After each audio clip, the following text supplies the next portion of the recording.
Airways. Greetings, guys. Good morning. How are you? For those of you that are new here, I am a professional intuitive empath. My name is Monette, and this is my channel, Evolve with Monette. So good to have you here. Thank you for inviting me into your lives, homes, onto your phones and screens today.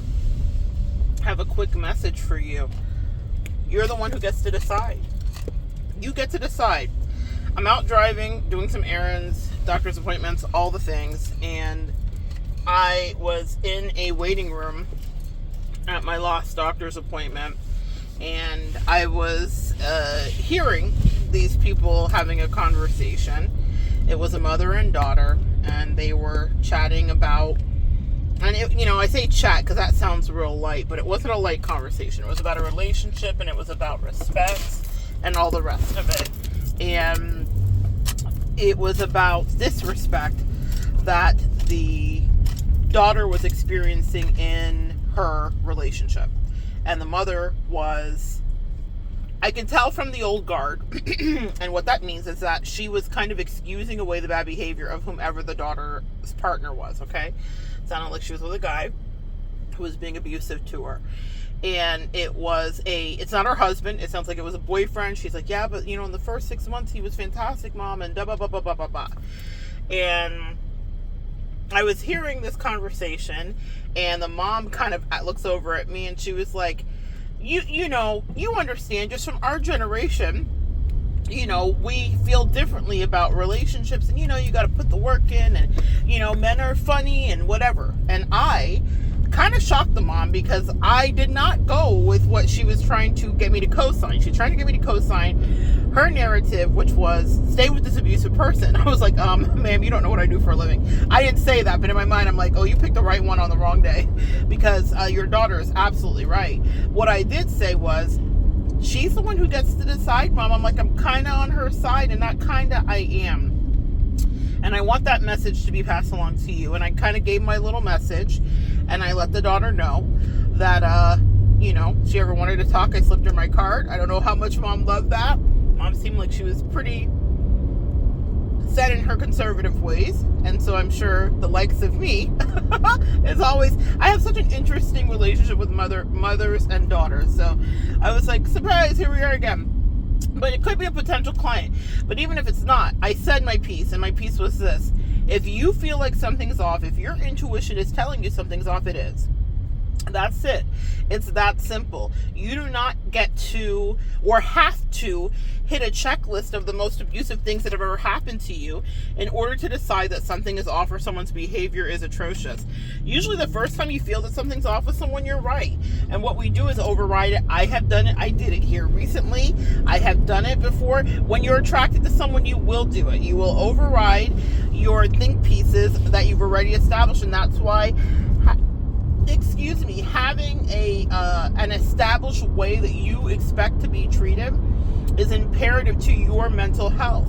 Because when you like someone, if they start treating you which in any way that's against the grain, or any way that's against your norm of healthy behavior, then you can just clip them off very easily without a lot of what I was witnessing in that lobby this morning, which was back and forth and debate.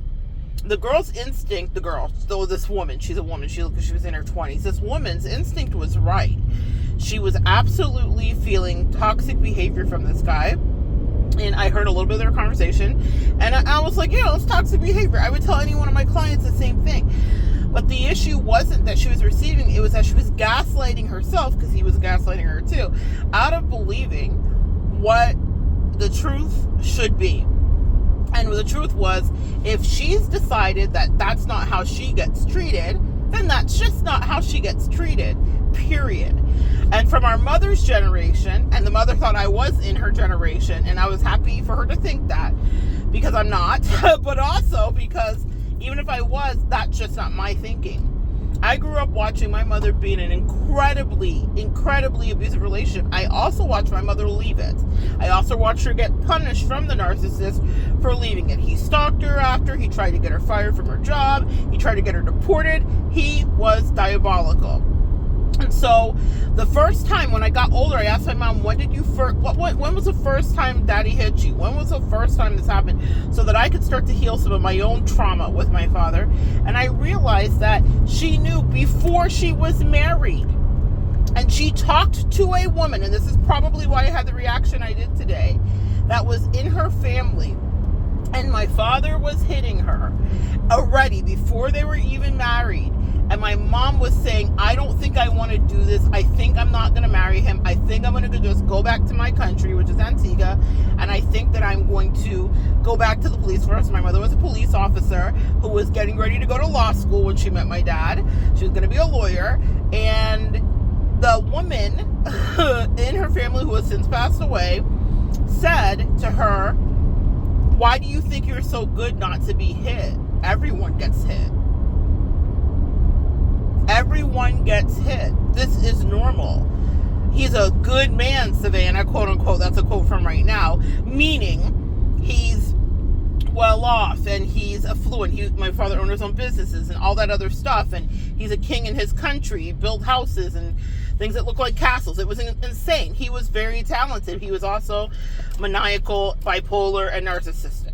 And physically, one of the most violently abusive people I've ever encountered. But this woman, personally, so that wasn't just abuse that was tossed to my mother. He abused anybody that was a woman because he had a mother wound that was vicious and violent, that never was gaping and pussy and never healed. And so he punished every woman, whether you were his daughter or his mother or he couldn't punish his mother. He punished all of the women that he either loved, slept with, or were his children by proxy of how he felt for the mother he could never punish that way, who was very punishing to him. And so, yes, we can all understand as empaths how cycles happen, but I think of my mother, nubile and in her 20s, in love, but making common sense decisions because the way she was being treated didn't feel right to her.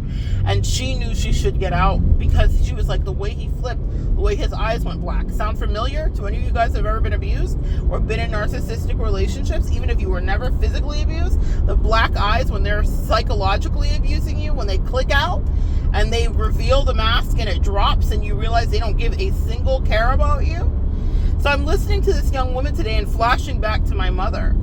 And I'm listening to how one woman, and this might be my own crusade in life, is to wake daughters up that are asleep under their abusive, toxic mothers. They may not think they're abusive because it's your mother. It's a very complicated relationship to love someone who is not necessarily wishing the best for you. I run into it all the time.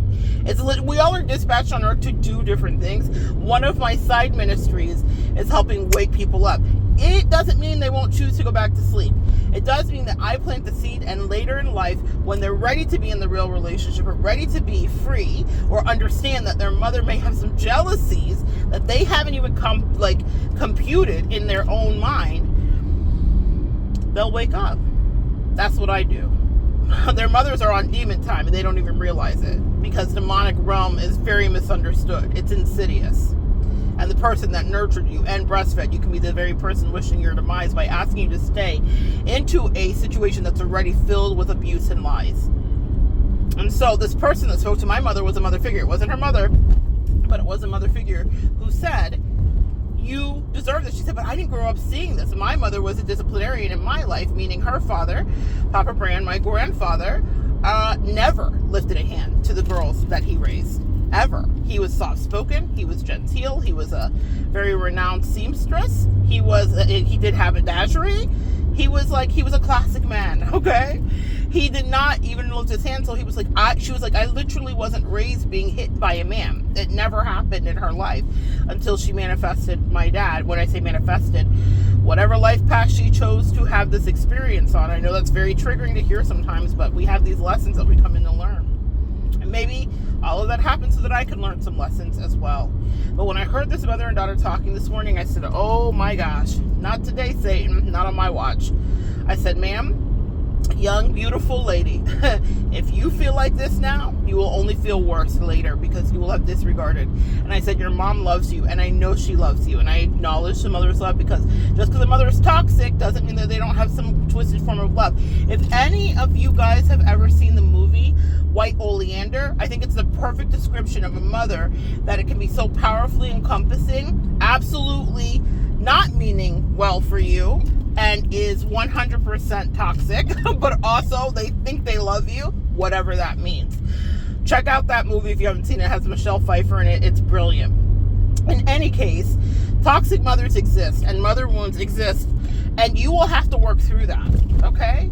But do not let them gaslight you into staying in or getting out of. I watch it both ways, where mothers will talk their daughters out of healthy relationships because they can't relate. They've never had it.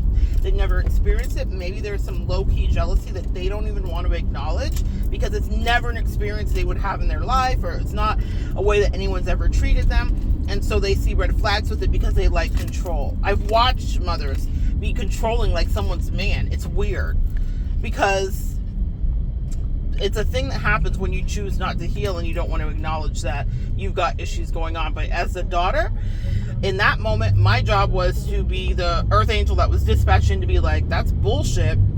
Flag on the play. That man's not supposed to be treating you that way. And you absolutely don't stay. And I don't give a damn what your mother's telling you. She's wrong. And I said that in front of her mother. I'll never see these people again. My job today, my mission, sometimes you are dispatched in for such a time as this. I said, you are to be out of that relationship. That is not healthy for you. And I spoke to her. Thank you, angels. They allowed me to reach in and look at some things that happened. And so in that moment, in that lobby, I was able to tell her about 2 other moments that had happened in the relationship that the mother didn't know about, because I watched the mother's eyes get wide. It was doing a reading, if you will. But I said, this and this happened, and they happened within the first month and a half of the relationship. And she started to tear up because it was the damn truth. And I said, and that was when your angel said they were first telling you, get out of Dodge. This man is not for you. And she was like, how did you know? I don't know. I said, I'm just a person. I do a thing for a living. But I'm going to tell you, the angels don't lie. Business access only. I just passed a sign that said that. If someone does not mean business with you, if they're not taking you seriously, if they don't value who you are as a person, if they think that they can psychologically or physically abuse you, I'm hyper aware to the psychological abuse because my father was a master manipulator. So when people do that to me, the way that I end up despising them, the way that I end up being so like, my job in life is to dismantle you when I feel that level of manipulation. And it's unapologetic, or it's excused, or they're making like they justify it. Nonsense. And so that day I was so grateful, this day, to be able to be there, to stand in the gap, to speak to that daughter and tell her, do not accept that. You deserve so much more. And this man is treating you poorly. And like my mother, who didn't have someone to speak for her or to speak into her in that way, I told her, don't you stay. Don't you stay. And if you want to call me, I said, I'll even do a complimentary reading for you for like 20 minutes, because what I need you to understand is that this is not it, sis. This is not it. So that's a message for you. You get to decide. People in your life will try to gaslight you, be like, well, it wasn't that bad. Well, I was going through something. Well, here's the thing, guys. We all go through things. All of us have issues, and all of us by now know we all have some level of mental illness. Okay, for me, it was a little bit of depression, seasonal depression that I dealt with, and real depression where I would turn my anger in on myself. So none of us are exempt. None of us are perfect. And to be a healthy empath is to know what your shadow and your kryptonite is.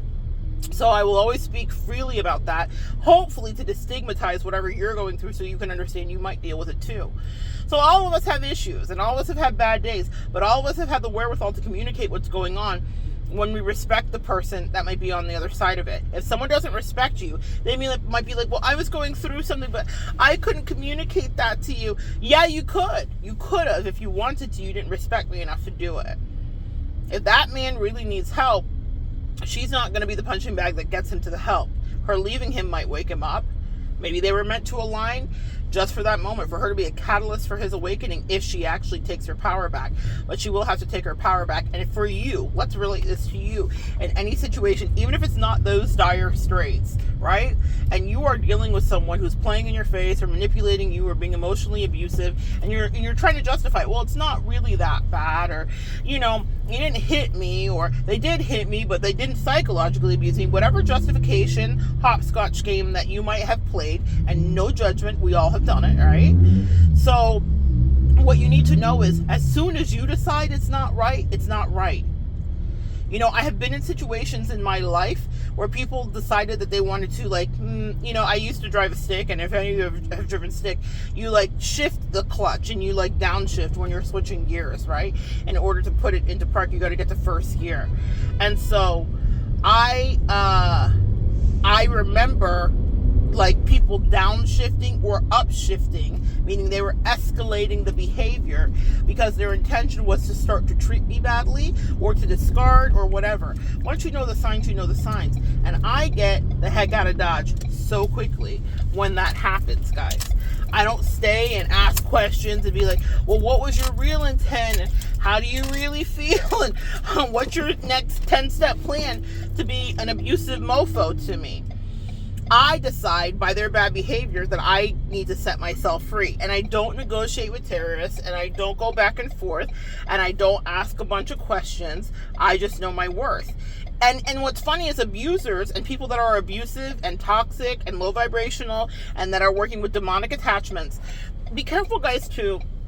One of the themes in my life specifically has been really caring about people that have problems with addictions. We all have problems with addictions. Y'all know mine is a cupcake or a piece of pie. I love sweets. We all have addictions, so I'm not hating on you for whatever your vice is. But if you are dealing with someone who is dealing with drug addictions, alcohol addiction, specifically alcohol and drugs, they lower their vibration and their frequency to a certain degree where they are very susceptible to demonic attachments, and they will never even realize or understand that they are being driven by demonic attachments. They'll just think it's another day. But if they spend a great deal of their time immersed in behaviors where they were outside of themselves to escape, which is what all addictions are, it's about escaping, right? Then they will be very susceptible to lower vibrational things. And I'm not just saying it's drugs and alcohol, it's food too. So that's something that my angels definitely work with me on. They're like, when you eat low vibrational food, you feel like crap. Low vibrational things are attracted to you. When you take care of yourself, you feel better. So anything that you can escape in, if you're gambling, if you're shopping, if you're drinking, if you're whatever, you will, oh my gosh, there's someone who has the most incredible purple hair in front of me. Oh my gosh, her hair is amazing. It's so vibrant and violet.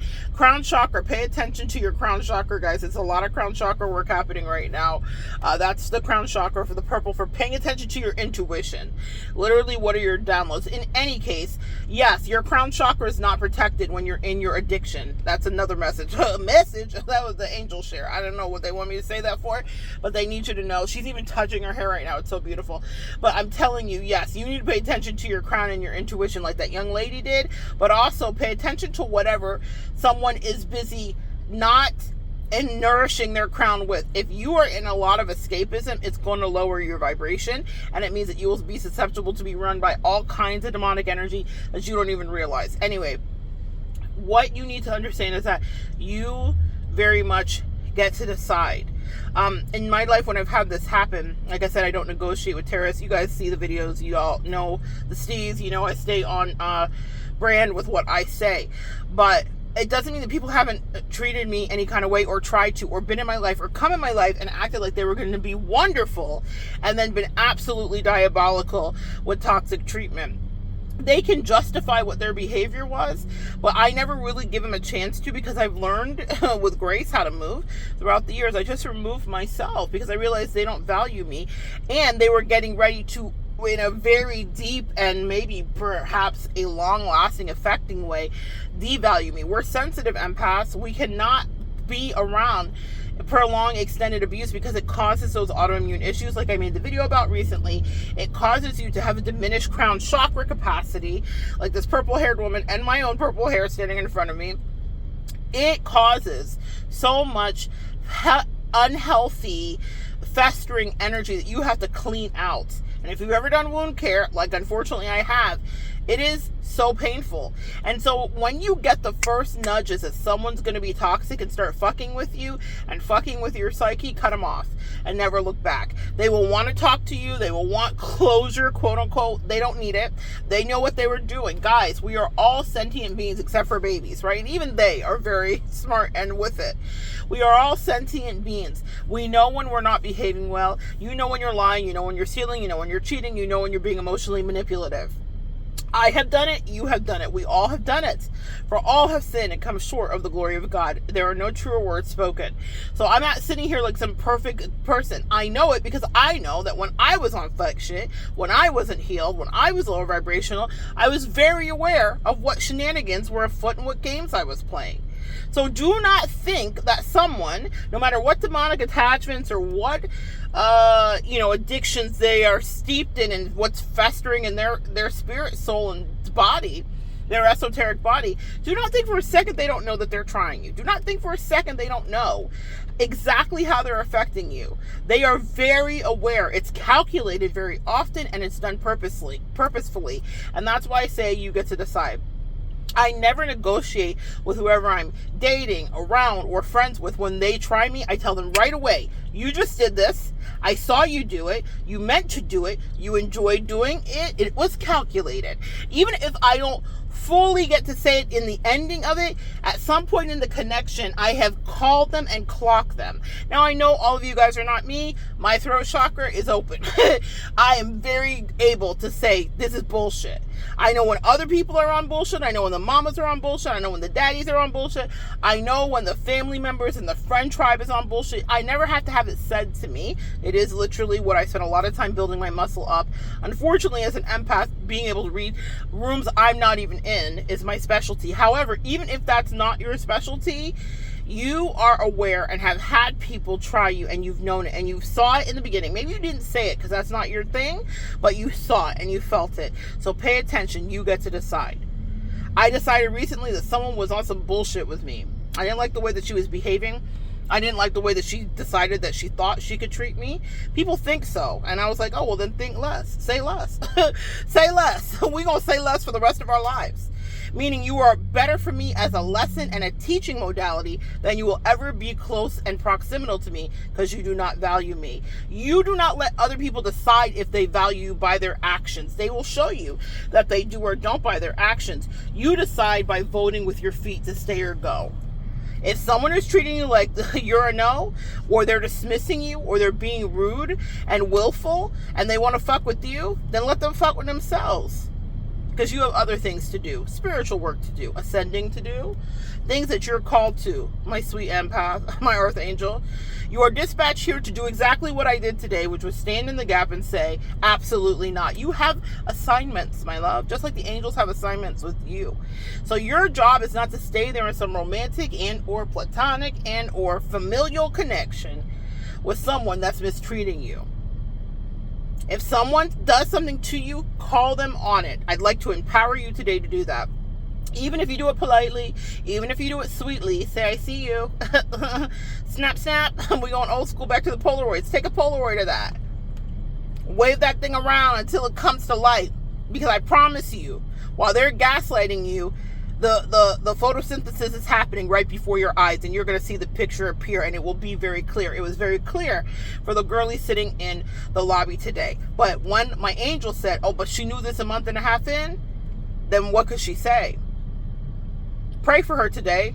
Send a sweet prayer out to a young woman who is figuring it out. It's not easy. We don't come with a manual. And if we come with toxic mamas that are sitting beside you telling you to accept the fuck shit, it's a little harder to climb out of it. And like my mother did, she ended up marrying my father, only to divorce him a couple of years later because she did not want to be pummeled to pulp and bloodied. She didn't want to have to fight because the neighbors said that no one ever hears them arguing. She didn't want to have to defend herself and run for her life and flee.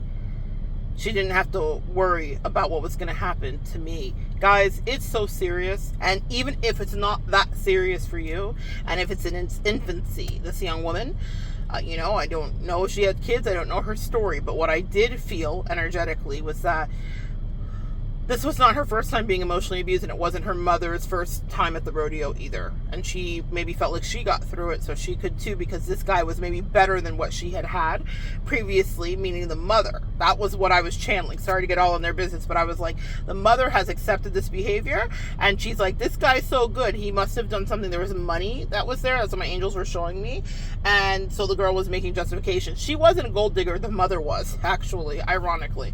And the mother was like, stay, he's such a good guy, Savannah. Bullshit. Pray for that girl, y'all. Anyway, that's what I wanted to share with you today. You decide. That's what I will leave you with. I got to get into my next appointment. If you don't like how they're treating you, you can let them know if you want to be gracious, but chances are you've probably already let them know. Think back to any relationship, anybody you've divorced, left, any long-term connection. How many times did you be like, why are you treating me like this? What is happening? Why are you doing this? And there's only so many times you can do that before you're like, well, fuck it. You're not into it. I'm not into it either. People greatly overestimate their pull on you and the way that they can affect you. I don't care how in love you are. And I be in love. I'm a lover. I'm a Leo. Of course I love love. So when I fall for someone, if I like someone, if I'm investing into them, I'm giving them my 100% pure heart. But that doesn't always get returned. In fact, very often it doesn't. Ironically, though, it doesn't stop me from loving. But it does make it that it's a lesson that's ingrained and learned. I still am a lover, and every person that I meet that's new, when I decide I want to love them, I love them the same way. I give them the same grace until they show me different. But as soon as they show me different and start playing in my face, I say, oh, excellent. I see how this is going to go. We are here on this earth because there are stories that we get used to knowing and understanding how it will go. And you can avoid so much heartache for yourself by getting out of something before someone starts to really, really do emotional damage to you. Because you've seen how it's played out before. And you know that you don't deserve what is coming to you or how they're dealing with you. You deserve so much more. And only you get to decide. So I don't care if it's the second date and he starts to not treat you right or she starts to not treat you right, disembark. Before you end up like Risa Tisa. If you don't know who Risa Tisa is, Google the internet, okay? End up like Risa Tisa. He lied to her, and she had red flags right from the beginning. But she overrode them because she liked the way that she was quote unquote living, until she realized that he barely could eke out a living. And you know what? He could have dated Risa Tisa and not been the most rich person in the world had he told her the truth. They probably still could have had a relationship. But he decided to be grandiose and play all those reindeer games. That's okay. Maybe that's a message for someone else. The point is, if they're playing in your face, if they're being abusive to any degree, do not be like my mom and still marry the man when your intuition tells you run and flee. Okay?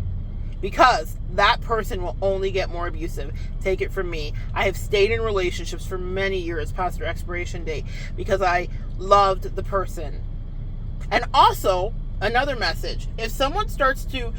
not everything is all about like major disconnection and whatever. If you love your peace, I mean, I highly recommend it. But not everything can go that way. Sometimes we have complications. You are connected. It's your baby's dad or it's a family member and whatever. If there's any kind of like really improper and inappropriate behavior, set boundaries for sure. Absolutely, you deserve to do that. You don't have to talk to the family member at the reunion if they tried you at any time in life and made you feel unsafe. Y'all get the message to YouTube. You know what I'm trying to say. But what I'm telling you is this. If you are in a situation, even with a you know, like a coworker, a friend, whatever, and then they switch on you and they reveal their mask. We all have masks. We all can be judgy. We all can be weird. Pay attention to how you feel about that. You know, when that happens, pull your energy back. That means that the way that you deal with that person from now on should be changed. I don't just say this to you guys. I get tested all the time by people playing in my face.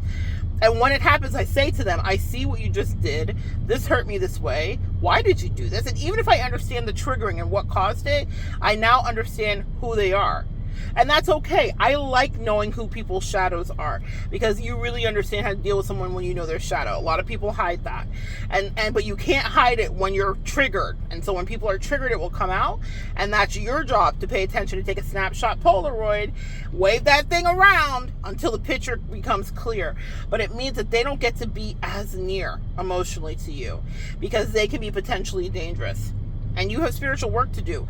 You cannot and here's the thing, when you have spiritual work to do, there will be so many people dispatching to get you off your path. Y'all, I always recommend that we can't hermit forever, but y'all, sometimes the hermiting forever doesn't feel that bad because people are treacherous and they have a lot of people around them. And when you have a spiritual light on you and a gift, then it causes a lot of jealousy that you don't even ever ask for or want. You never even thought it was going to happen. It's very uncomfortable. I get so triggered by other people's people. Like, you know, the next time I'm in a soulmate dating relationship situation, y'all, the way that I'm like, you know, it's going to have to be dispatched in. Keep me from your folk because people are haters. And that's just like a kind of casualty thing that happens to us, unfortunately, because we come into people's lives and we really help them kind of break through past conditioning and help them kind of decalcify their pineal gland. There's a lot of spiritual stuff happening that we don't say we're doing, but we're there to transmute and clean energy for people. And if they're being loving to us, you are free to do that. That is your gift, empath. But the second they start disrespecting you, pull that energy back. Let them figure out their life on their own and by themselves. They will miss you forever and they will respect you, though. They may hate you, they may despise you, you might have gotten an enemy for life, but they will never play in your face again another day or night. And that's all I want for you, is to not have the scars of people disrespecting you to your face to work through. Life is hard enough without having to take on someone else's baggage that you were literally dispatched in to help them clean up their baggage. When they want to put it on you instead of helping you transmute it or allowing you to transmute it, that's when you need to cut the cord, sis, and I mean that literally. Literally cut the cord, literally salt them, literally cut them out of your life, literally put distance between you, literally explain nothing anymore. Because I promise you, you've explained it before. You get to decide. They don't get to tell you, well, it wasn't that bad and you're overreacting and you're too much. Fuck them. The fuck them that I have for you on that is so deep and so real and so personal. Fuck them. Let them stay in their abusive, toxic ass situations for the rest of their life. That is not your life. You have ascending to do. You live in the light. So good sharing energy with you guys.